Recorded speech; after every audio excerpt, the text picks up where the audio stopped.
21 जून को अंतर्राष्ट्रीय योग दिवस मनाया जा रहा है और अंतर्राष्ट्रीय योग दिवस की अगुवाई भारत कर रहा है पूरी दुनिया में। वहाँ योग दिवस की शुरुआत की जा रही है जहाँ पर लोग इसके बारे में विकसित कंट्री में रूस, अमेरिका, जापान, फ्रांस के बारे में लोग नहीं जानते थे। भारत में तो योग के बारे में हमारे ऋषि मुनि परंपरागत इस व्यवस्था को बताते थे और वो स्वस्थ रहते थे कि ये योग 1 घंटे का योग आपको सैकड़ों वर्ष आगे ले जा सकता है और इससे तमाम प्रकार की बीमारियां खत्म हो जाएंगी। शरीर में चुस्ती और फुर्ती बनी रहेगी। शरीर में तमाम आने वाले रोग दूर दराज तक आपके नज़दीक नहीं आएंगे, बशर्ते आप नियमित रूप से योग करें, व्यायाम करें।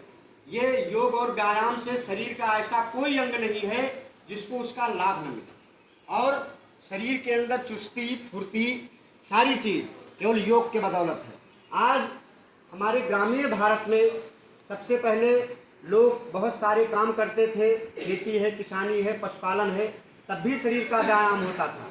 लेकिन आज सब यांत्रिकरण होने के कारण खेतों की जुताई ट्रैक्टर से, घर में पानी निकालने का काम टंकी और टोटी से, कोई भी काम, लैट्रिन जाने का काम बाहर होता था, आज वो भी लोग घर में शौचालय बनवा लिए, बाहर नहीं जा रहे हैं। तो हमारा शरीर जो है वही बैठते रहते हैं, योग व्यायाम नहीं करते हैं, शारीरिक क्रिया नहीं करते हैं, तो जो भोजन करते हैं वो वहीं बैठा रह जाता है, पच नहीं पाता है शरीर के अंदर। और जब पच नहीं पाता है तो वो समझिए कि धीरे धीरे शरीर के अंदर कोई न कोई अवगुण पैदा करता है।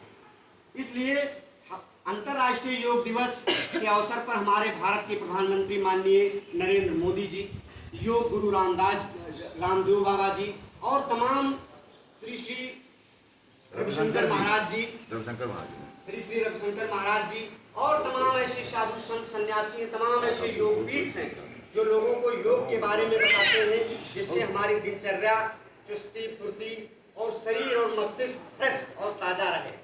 तो योग दिवस के बारे में आप लोगों को नियमित देखिए, किसी चीज़ का कोई लाभ तब मिल सकता है जब आप नियमित रूप से व्यायाम करेंगे, नियमित रूप से उसको समय निर्धारित कीजिए। समय अगर निर्धारित नहीं करेंगे, कभी 5 बजे, कभी 3 बजे, कभी 2 बजे, कभी 8 बजे, फिर उसका लाभ आपको नहीं मिलेगा। नियमित घड़ी देख करके आप अनुलोम विलोम से लेकर के वज्रासन और जितने भी आसन बताए गए हैं, सारे आसन आप नियम पूर्वक करें। और ज़्यादा मैं नहीं कहता हूँ, केवल 15 दिन के अंदर आपके शरीर में चमक और आपके शरीर में फुर्ती और आपके शरीर के अंदर किसी प्रकार की कोई बीमारी या कमी, कमजोरी आपको महसूस नहीं होगी।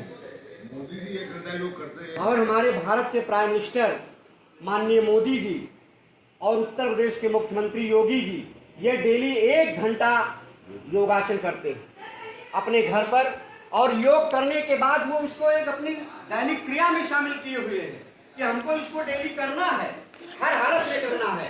और इसके बाद आप देखिए कि मोदी जी माननीय प्रधानमंत्री, भारत सरकार 72 साल की अवस्था में युवा लग रहे हैं और जितना ज़्यादा वो बोलते हैं, जितना ज़्यादा वो चलते हैं, जितनी ज़्यादा वो यात्रा करते हैं और बोलते वक्त ये योग का परिणाम है, योग की देन है कि कहीं वो हक भगाते नहीं हैं।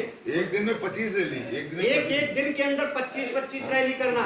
अरे एक युवा आदमी, साधारण आदमी अगर कोई 25 रैली, तो वो खाली उतरने चढ़ने में, आने जाने में ही थक जाएगा।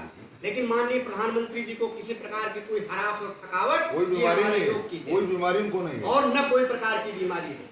आज तक मैंने देखा 3रा कार्यकाल माननीय प्रधानमंत्री भारत सरकार का है, लेकिन हमने उनको कभी अस्पताल में जाते हुए नहीं देखा कि कहीं किसी अस्पताल में वो सर्दी, जुकाम, बुखार या दर्द की दवा लेने गए। ये योग की देन है और इस योग को उन्होंने अपने भारत की तपोभूमि, भारत की ऋषिभूमि को उन्होंने पूरी दुनिया में फैलाया है कि योग समाज के हित के लिए, समाज के कल्याण के लिए है और समाज के विकास के लिए, परिवार के विकास के लिए है। अगर आप ज़्यादा नहीं 1 घंटा रोज डेली अगर योग करते हैं, आधा घंटा, 30 मिनट कम से कम अगर ना ज़्यादा 1 घंटा कर पाओ तो 30 मिनट अगर आप अपने यहाँ करते हैं, तो मैं वादा करता हूँ कि आपके घर से कोई 1 रुपये डॉक्टर नहीं लेकर जाएगा। ये समझ लीजिए। अब मैं किसी को कोई चीज़ और जानना है, पूछना है, समझना है, वो पूछ ले योग के बारे में।